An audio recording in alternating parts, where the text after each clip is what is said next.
Hi everyone, my name is Jesus. I'm the marketing coordinator for Fringe North, and it's my pleasure to host the first roundtable for artists. There's going to be another roundtable tomorrow at 2:30, and could you all please just introduce yourselves to our viewers? Yes. All right, we rehearsed this. Yeah. Kenny, you're first.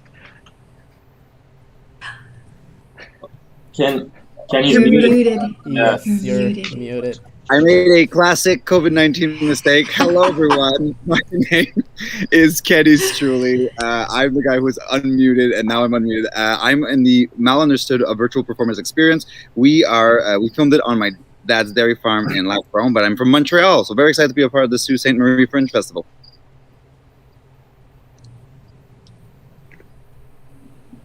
Eric, do you want to go next? Yeah, I do. Hi, I'm Eric Andrews. My show in the festival is called A Deep Dive into My Mom's Facebook, and it's kind of a collection of things that I've discovered about her in her Facebook over the last 9 years. That's pretty interesting. I can't wait to see the actual performance soon. Do you want to go next, Andrew? Sure. I'm Andrew Poirot. I am with We All Shine Productions, and the show that we entered in for the Fringe North Festival is called Is It Written in the Stars, which is a collection of one-act plays and artistic performances, all themed around fate and destiny. It's all done digitally, so it's all either Zoom or pre-recorded in the case of the featured artists, pre-recorded by them. So, yeah. Well, we're happy to have you here this year. Happy to be here. Thank you. Thank you. Do you want to go next, John? Sure. We are John Mosley Williams and Matt Lishman of Big Red Productions, and our Fringe show this year is called Eureka. It's a collection of comedic short films that are all parodies of different film genres. So we touch on film noir, sci-fi, historical fiction, and action films. And we're from North Bay, Ontario, so we're excited to be a part of the Sioux Fringe this year. Mm-hmm. Thank you. Do you want to go next, Robert? Yes, this is Bob Hess, and my partner is also going to be introducing herself. We're part of Intrepid Artists Productions. We're out of Dallas, Texas, and our entry, which is digital into the festival, is a play called Dear Donald, Dear Hillary, Their Secret Correspondence. It is a spoof of the play Love Letters, as if Donald and Hillary were writing pen pal letters from kindergarten all the way through the 2020 election. That's very interesting. Yes. Hi, everybody. I'm Sally Vale, and you heard all about our show from Bob. The play is actually written by our friend and colleague, Elaine Liner. Yeah. Thank you. And last but not least, Christine, do you want to go next? Yes, I'm the founder and artistic director of We All Shine Productions. Andrew is my co-producer, and he really summed it all up really well. So we have 3 one-act plays. 2 of them are Zoom plays. One of them is a sort of film play hybrid that we did on location. It was an outdoor location, and it was a 2-hander, so we were able to do it safely, which was awesome. Yeah. Well, thank you everyone for introducing yourselves, and we are very excited to have you and another 30 plus artists, and I'm just here to hear, and I will be asking you a few questions regarding the festival and a little bit more about not just your shows, but also your process to actually create these shows. And my first question has anyone here been a part of Fringe North or another Fringe festival before?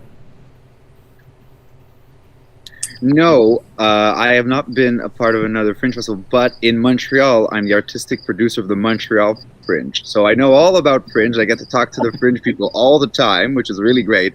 So I was like, I have to try a Fringe as an artist. So that's why I'm here. I'm really excited to just be an artist this year. Yeah, We're this currently is- running in. Should I step on somebody? We're No, you're currently good. running in. Who wants to go next? Do you want to go next, Bob? I think he froze. Oh, Come back to us, Bob. I I'm can sure speak. he'll be back soon. Yes, I can Go speak ahead, briefly to We All Shine Productions experience. This is our first pre-recorded Fringe. This is our first year. We were born out of the pandemic, so we have a live offering at the Boulder International Fringe Festival, which is happening right now. We're halfway through that run, and then this is our pre-recorded offering. Here, so it's sort of, this is our first year, and it's sort of our first, things are running kind of simultaneously. So yes and no, we're newbies, but kind of not. Thank you, and I think you're back, Bob. You were frozen for a bit. Yeah. Who wants to go next? Yeah, I'll. This is my second Fringe festival. I did one in 2019, which was my first ever Fringe and kind of one-man show. And then I had booked a bunch more to kind of go to Brighton and Edinburgh, and then of course the pandemic hit. So this is my second one now. Yes, Andrew? I'll chime in there. This is also my second. My first one was, I call it kind of unofficial because I went with school because they had a program that allowed students to go over to Edinburgh Fringe and perform there for the run. But in terms of like doing it not with school, this is more or less my second. And it's been really cool because I'm not sure I would have done specifically at least Fringe North just because not because like, oh yes, Fringe North, I don't need to go. No.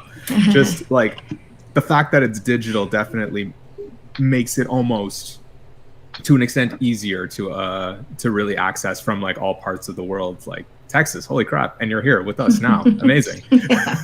Yeah. Yeah, actually, Yeah, we kind of, sorry for interrupting. You can go, John. I was just going to say, Andrew, we kind of resonate with that. We were a part of the On the Edge Fringe Festival, which is in North Bay, our hometown. And we found that it was super accessible to be able to also be a part of Fringe North and Sault Ste. Marie, which otherwise might have been more difficult for us to make the trek. So that's kind of a bonus of things going digital. So yeah, we just finished up with On the Edge Fringe, which was last week, and we're super stoked for this coming week. And I'll try again. We are in a bunch of festivals right now. We're currently at Edinburgh, and we were in Brighton. We were in South Africa Fringe. We're in two in New Zealand. One in New Zealand, one in Australia, and St. Louis, Boulder, and is that it, Sally? Yeah, Philly and a couple other places. Yeah, we kind of just cast a wide net and We just- waited to see yeah. what came back to us. So, but yeah, like many of you, we were slated to do the show as a traditional stage production in 2020, and then of course everything shut down. So we had to re-envision the storytelling, which I'm sure we'll get into very soon, and do some, reorganizing of the show. Elaine had to do rewrites and just to bring it up to date as well. It was supposed to sort of coincide with the 2020 election happening, and so there was a lot of interesting things that kind of came along with not doing the show when we had planned to, and then sort of things to think about as we were imagining it in the future, which wasn't part of the original landscape, So. Yeah. Well, now that we have all talked a little bit about your experiences, not just with Fringe festivals, but also, Andrew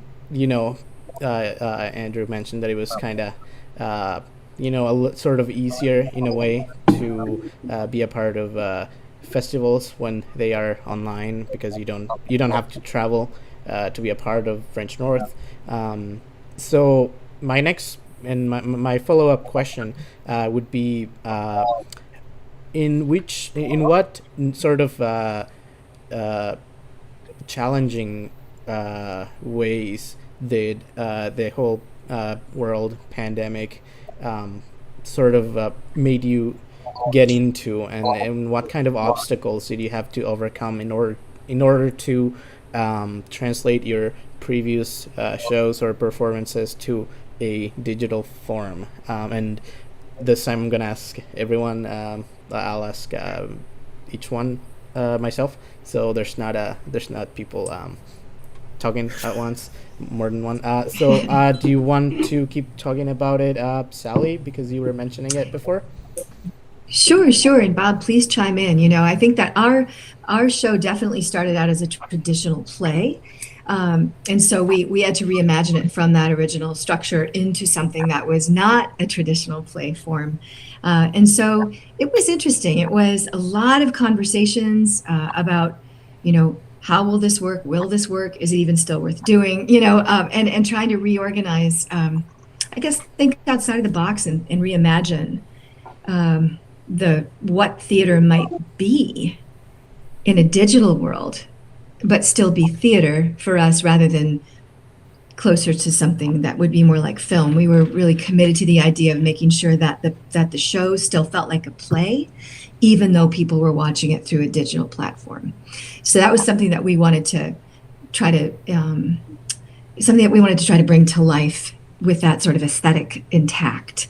Bob, do you want to throw anything else? Just the addition of the videography and an editor that was totally unexpected, and it had to be thrown in the mix at a very late date. So we had to sit down and actually go through a cut of the show and actually edit it down. So that was unexpected completely. And I just want to jump on that right away too, because I think for my show also, that came from a solo show that became an experience. I think choosing what stays in play. I don't know, Sally and Bob, if you guys had decided like, well, this is no longer in the show because it doesn't make sense because now we're in the virtual world. But I think for us and our team, it was deciding what actually made it in, because the 45-minute solo show that we did, we condensed it into 18 minutes, right? Oh, so how does that, how do you keep all the content? How do you make it keep its flavor while keeping it at home, you know? And I think that's the challenge that we faced. And it was a good challenge. I find of all artists, we kind of were like, all right, we've got our live performance belt, but now we've got this like new belt, which is like digital performance. And how do we make that work? And how can our shows now become both at the same time?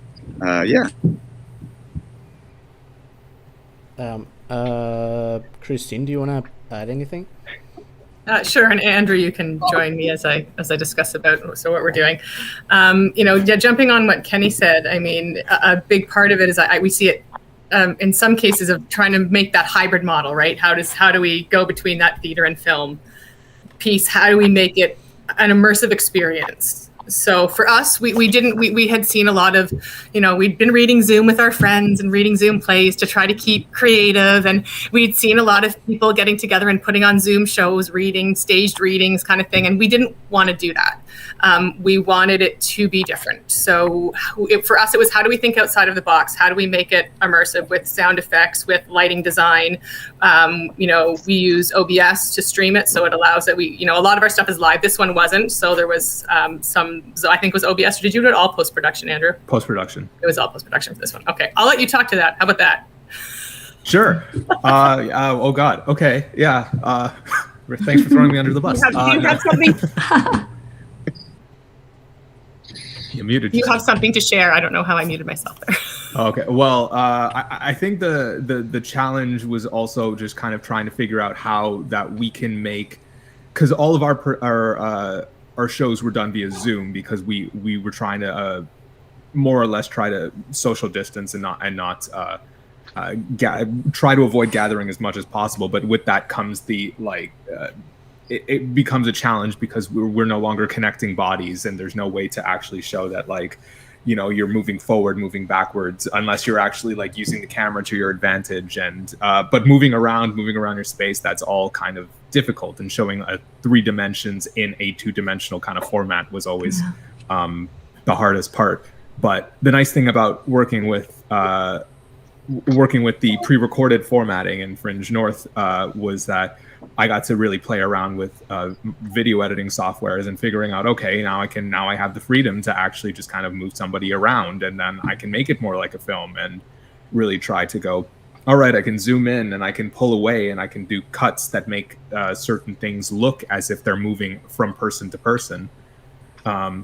So I think using the idea of it being pre-recorded and as Christine said, using that hybrid kind of model really helped overcome that challenge of like that lack of two bodies in a space sharing items or being, for lack of a better term, at the moment physical with each other. But yeah, that was I think kind of one of the more challenging things and how we had to try to overcome that. Thank you for sharing that. Do you want to go next, Eric? Yeah, for me, I guess created this piece for the digital space. I come from kind of a stand-up comedy background, so as soon as the pandemic hit, there was a lot of people just jumping on to do Zoom shows, which was great. But for me, watching it didn't feel as engaging as it could be. Having people tell kind of comedy in living rooms. So I kind of tinkered around with Zoom's beta software and was just testing things that they kind of offered and were just trying out themselves, and found that they had this like kind of slideshow feature where you could be in front of your slideshow as it's presenting behind you. And I thought, wow, maybe this is something I could use to do comedy. And yeah, I took it kind of to the Zoom rooms and tested it there, and kind of created a show as you would in the real world over the digital space. That's very cool, and we can't wait to have you in our festival. And last but not least, do you guys want to go next, John? And yeah, do you want to talk about it? Yeah. So kind of like Eric, we were creating something brand new starting around the time that we found out things were going digital. So we had the opportunity to kind of mold it to the fact that it was going to be a digital festival. And so at the very beginning, the idea was writing a theater show, but that really quickly pivoted once we found out that it was going to be digital and we were going to have the cameras out and all of that equipment anyway. We took it as a chance to be, with no experience, jump in and try our hand at making more of a full-on movie style piece. And so from figuring out everything to do with the cameras and how to light a scene and audio to all of the post-production stuff that Andrew was kind of alluding to, that's a whole other world in itself. So we learned so much over like a 2-month span because of it, which is kind of an opportunity that would have never happened if the pandemic didn't force the festival to be digital. So that's kind of the silver lining. Yeah, and we've been doing theater for a number of years now, and we can't wait for it to come back. But yeah, like John said, we really wanted to take this opportunity to try our hand at a different form of storytelling. Well, thank you for sharing that. And I have my follow-up question is kind of like really related to my previous question. So, but instead of talking about the challenges that you had to overcome, do you think that in some sort of way did the challenges that you had may force you to be a little bit more creative and ended up helping you to enhance your performance in any way? Did that happen to anyone? Do you want to go, Andrew? Yeah, I definitely think so, because I've been asked before, kind of like, what do you find the difference between like doing a digital performance and a live performance? And you go, well, you have to put away one set of tools and bring out the other, and there's just things that you kind of can do over a digital platform that you can't necessarily do on stage. And like John, Matt, you guys said, it gave at least We All Shine an opportunity to go, hey, we can kind of do it filmy. Like for one of our one acts Melinda Falls, it was basically a short film, and similarly I didn't have 2 months, so so that was kind of me going, oh god, I have a week.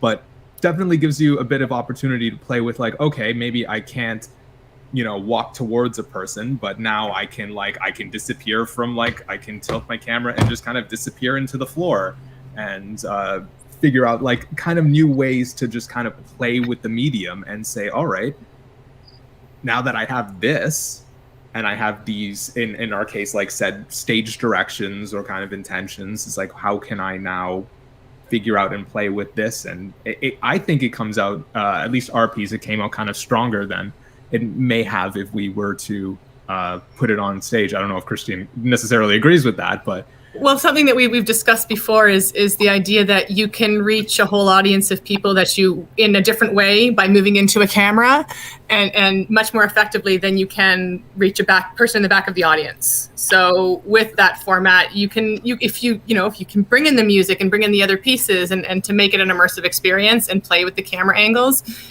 people can really read those emotions much more clearly on a screen than they can if they're at the back seat of a theater. So. And I think, we have to remember that this is all new. This is a new kind of platform, right? Like, I think all of us come from a theater background, and I think that the obstacle, at the beginning of the pandemic, everyone was asking themselves, how can we recreate theater live on Zoom? And Eric, I applaud you for stand-up, because I think stand-up is the hardest, and I'm sure Zoom was hard to kind of integrate, getting a laugh and trying to make that all work. But I think that, like, it was a challenge, but I know for me it was something that I really enjoyed doing. When we did the live show, I talk a lot about my parents' farm and the land, and I talk about my grandmother's gross basement, because my grandmother raised me and she was not the best of persons, but I learned to love her. But she had this really gross basement, and because of the digital world, I was allowed to, like, go into the basement and film it for real and show people the environments around me. And I think there's a reason why our production, we decided to call it a virtual performance experience. It's because it's the experience. It's not a theater show. You're not going to expect the same live show. It's not Kenny in a black box theater doing his show with one camera and it's moving around and, like, you feel like you're in the audience. No, and that's why I'm excited to see Sally and Bob, because you guys, like, seem like you guys really built, like, this sort of, like, audience experience. So and I think this phenomenon we're going through is really, I'm calling it an experience, and I don't want us to all call it that, but I think we should all call it whatever we want. But for me, it's a real experience that people are going to get to have the opportunity of seeing. Yeah, I'm curious for you, Kenny. Do you feel like it was easier to be in the environment rather than describe it for your audience? Yeah, it really was. I mean, I wish the basement, there was a way of getting people to smell, because it's really the smell that sells this basement. And the people who were working on set with me were really like, oh wow, it does smell not that great. But but I think, like, when there's a shot of me in front of the barn, and, like, people really get, like, a feeling of the countryside, and I start the show in front of a cornfield, and, like, I think for a lot of folks that they don't get to experience that, and I got to experience that my entire life, and I didn't like it, right? I moved right away to the city. But I think for the audience, I had a person who saw the live show and saw the experience, and then said to me, it was so great to see it. You describe it well in the live show, but to see it is just something else, so. Yeah, I guess the challenges I found kind of doing it digitally for me was having to really trust that what I think is funny is going to be funny digitally, without being able to try it out for an audience and kind of get the reaction and kind of, test it out, rewrite it, test it again, and see what actually works. So part of me feels like it's premature because it doesn't feel completely, like, fully set thing. But I think it's so the challenge is kind of, it's scary to let that go, not feeling or not knowing where people are going to laugh. 100%. I'm sure, like doing your jokes on the phone with people or doing a Zoom call, the people are just like, Yeah. Yeah, we had some profound adjustments. We actually, our play consists of two people reading letters. And in the stage version, when we read the letters, we were looking at the letters. And then when listening to the letters, we looked up. And that got reversed on cinema. That when we were reading our own letters, we were talking straight out to camera. And that was just something we went, this works better. The acting style changed. I'll let Salvi address it. The acting style changed drastically. And actually, we collaborated with the playwright and actually changed things because we were on film. There were things that were added to the script because of film, because we had 3 cameras rolling. And so we had close-ups on each of us and a master. So we knew what possibilities there were. So she actually added stuff. We rewrote stuff because we were changing media. Definitely. Sally, would you say that acting style changed for you? And I would say it did in a way. It was strange to have. I mean, it was interesting because we were still doing the plays. We were together on a stage. So that was happening. It was this weird kind of meta, kind of strange kind of, there was an awareness of just specificity, right? Of knowing sight lines and things like that normally you don't have to think about at all when you're doing a play. So it was weird to have to mash up sort of film stuff while you're doing a stage play. Rather than, say, an archival production that's being filmed for the purposes of an archive in a theater, you're not thinking at all about the fact that there's a camera rolling. It's just there in the back of the house and you're doing the play as usual. So it was interesting to have that extra consideration or mindfulness around that. It was unique and new.